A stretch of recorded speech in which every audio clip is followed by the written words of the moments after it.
Naka-alerto ang LGU at disaster team ng Cebu City bunsod ng matinding pagulan at pagbaha na naranasan sa lungsod.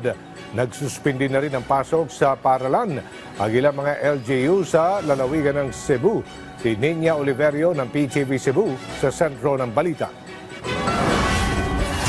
Sa video na ito sa social media, nakunan ang madamdaming pag-rescue ng isang lalaki sa kanyang alagang aso. Matapos akalain na tinangay na sa baha at buti na lang ay nakita niya itong naghihintay sa kanya sa gilid ng kalsada na agad sumakay sa sidecar ng amo nito.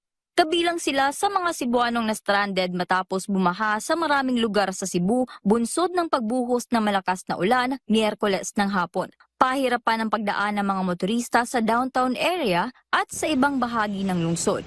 Kinailangang lumikas ng mga residente matapos pasukin ng baha ang kanilang bahay na agad ding nirespondihan ng Cebu City Disaster Risk Reduction and Management Office. Kaninang umaga, bagamat humupa ng baha, dahan-dahan pa rin ang mga sasakyan sa pagdaan sa downtown area. Sa ngayon, patuloy pa rin ang ating mga otoridad mula sa Cebu City DRRMO, BFP at fire volunteer sa paglinis ng mga naungkat na malalaking puno bugso ng malakas na hangin kahapon upang hindi ito makasanhi ng kahit anumang disgrasya sa mga residente at mga motorista.